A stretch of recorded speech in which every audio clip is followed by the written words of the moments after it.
Hello दोस्तों, मैं अमित कुमार ढाले आपका स्वागत करता हूं शिक्षा के मंच पर। और जो आज की क्लास है वो हम कंटिन्यू आगे कर रहे हैं, जो कि इकोनॉमिक्स की है।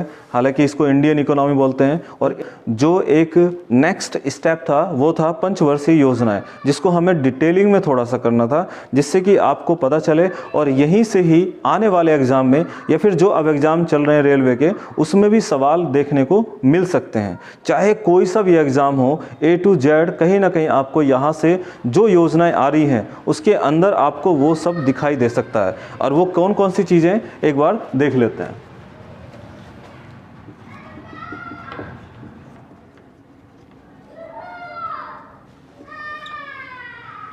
देखिए, जो 5 ईयर प्लान है इसके अंदर पहली पंचवर्षीय योजना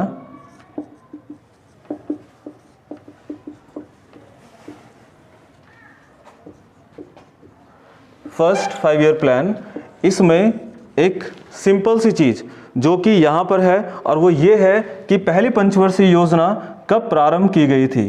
तो इसमें हमेशा एक फाइनेंशियल ईयर को दिमाग में हमेशा रखो, उस डेट को उठाकर वहीं पे ही जाकर लगा दो। बाकी सन ही आपको याद करने के लिए बस जरूरत है, बाकी और किसी की जरूरत नहीं है। जैसे कि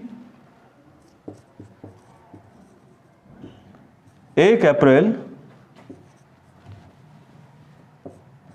सन 1951 से 31 मार्च सन 1956। मैं इसको ऐसे भी लिख सकता था, सन 1951 से 1956। तो डेट अपने आप दिमाग में ले आना कि योजना शुरू यहां से और ख़त्म यहां से। इसी चीज़ को अगर मैं बोलता कि ये 51 से शुरू हुई है और 52 में ख़त्म हो गई, तब भी शुरू यहाँ से और ख़त्म यहाँ से। चाहे ये मैं यहाँ 2 को हटाकर 3 लगाऊं तो भी यहाँ से शुरू और यहाँ पर ख़त्म। तो जितनी भी योजनाएं हमारी पंचवर्षीय होंगी वो सारी की सारी ये डेट आपको याद रखनी है, ये वाली चीज़ आपको याद रखनी होगी। यही हमारा एक फाइनेंशियल ईयर कहलाता है, ठीक है, जहाँ से शुरू होता है। ये जो योजना थी, इसका जो मुख्य उद्देश्य था वो था कृषि और सिंचाई, यानी कि इरिगेशन।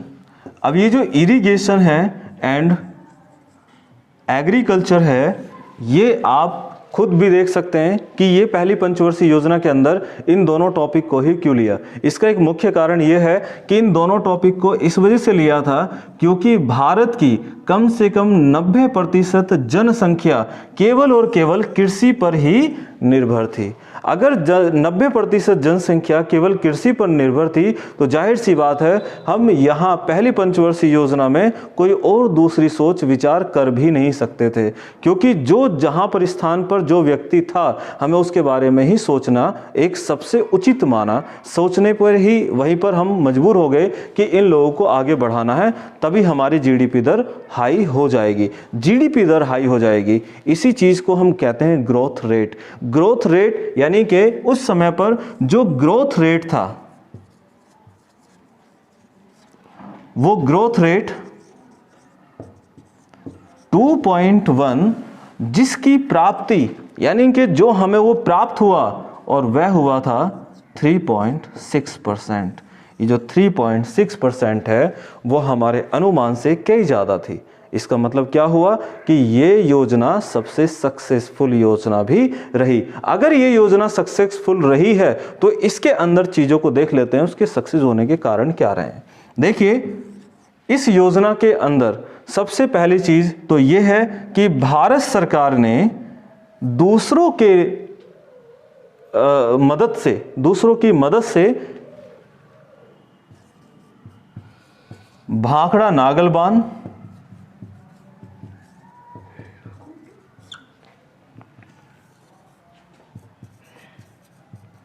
हीराकुंड बांध,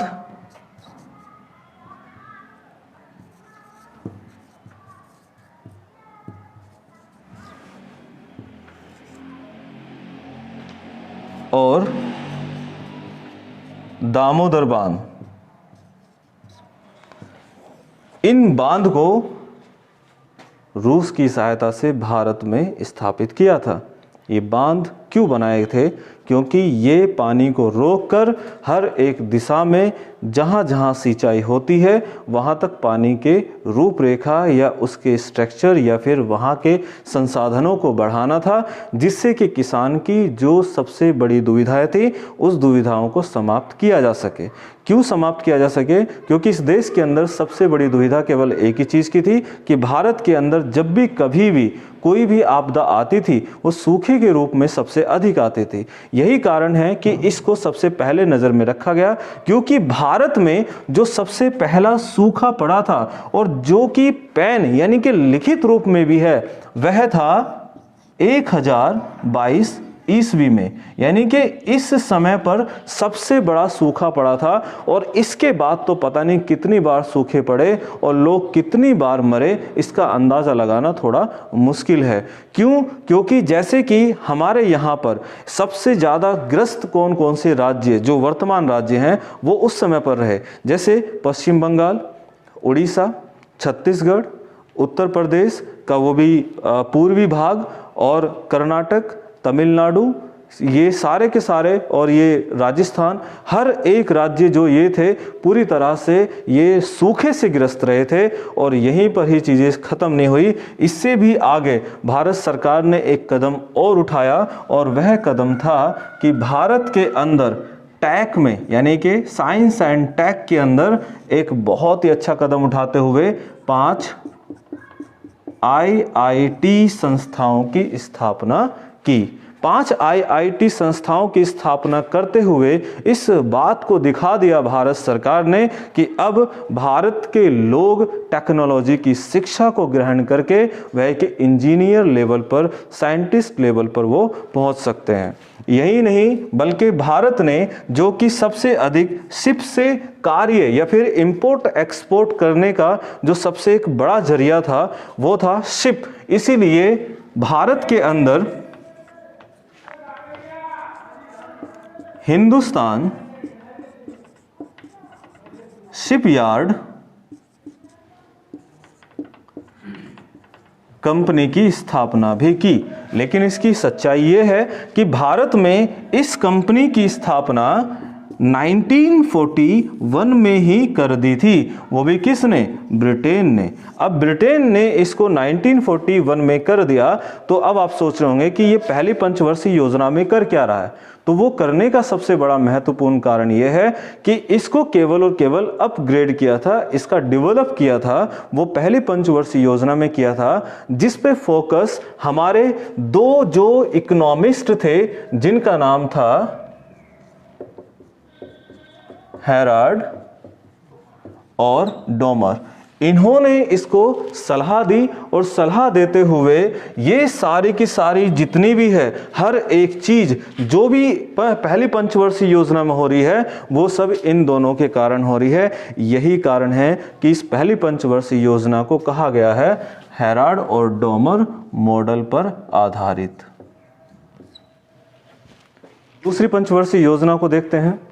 और ये पंचवर्षीय योजना जो चली थी सन 1956 से सन 1961 तक। मैंने बोला था वो अब आप खुद लगा लेना, 1 अप्रैल से 31 मार्च। ठीक है, तो देखिए ये जो योजना थी ये आधारित थी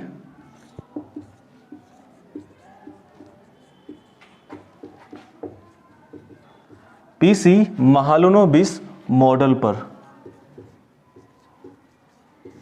ठीक है, और इसके बाद इसका जो मुख्य उद्देश्य था वो मुख्य उद्देश्य था पूर्ण औद्योगिकीकरण, अर्थात भारी उद्योग। अब जब बात आ रही है पूर्ण औद्योगिकीकरण की और भारी उद्योग की, तो इसके अंतर्गत आप खुद भी देख सकते हैं कि यहाँ पर केवल और केवल उद्योग से संबंधित बातों को किया जा रहा है। उसके बाद देखिए कि इस उद्योग में कौन कौन से ऐसे कदम उठाए थे जो इस पंचवर्षीय योजना में देखे गए थे। तो नंबर 1, स्टील कारखाने, भिलाई, राउरकेला,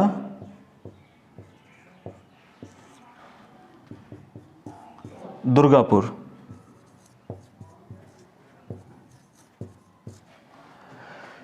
अब यहां पर देखिए कि ये वाला जो एक स्ट्रक्चर है ये टोटली स्टील कारखाना है और यहाँ पर उद्योग को सबसे महत्वपूर्ण देखा गया, जिसमें 3 अलग अलग विदेशी यानी कि ये कह सकते हैं कि देश इसमें शामिल किए गए। और वो देश कौन से थे? नंबर 1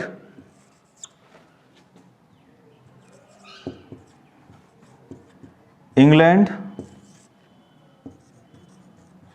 जर्मनी और रूस। ठीक है।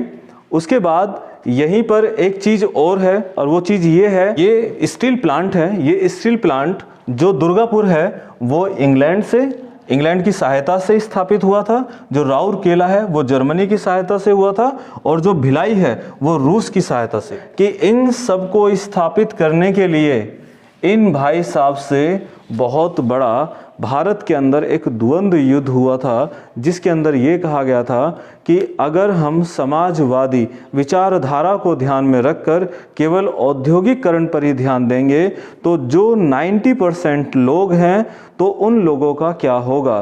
तो तब इन्होंने एक बात को कहा कि वो 90% लोग एक चीज पर नहीं टिक सकते, उनको कुछ अलग चीजें भी चाहिए होंगी, तो हमें उनको वो प्लेटफॉर्म भी देना पड़ेगा, तब जाकर भारत देश किसी न किसी स्तर पर पहुंच पाएगा।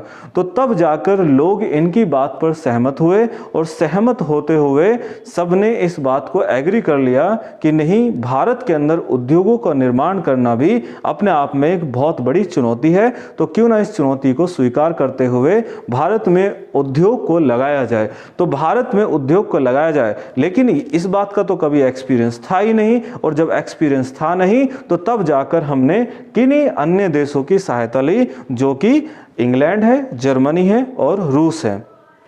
इंग्लैंड का आपको पता ही है कि जो हमारे देश के पहले प्रधानमंत्री थे उनकी इंग्लैंड के साथ काफ़ी अच्छी घुल मिलती थी और बहुत ही अच्छी तरीके से उनके संबंध भी थे, जिससे कि उन्होंने अपने विचारधाराओं को उनके सामने रखकर उनसे काम भी निकलवाया।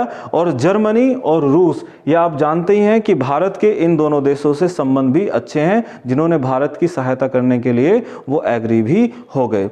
इसके साथ साथ भारत में एक चीज और की गई थी और वो ये था कि भारतीय परमाणु आयोग की स्थापना की गई थी।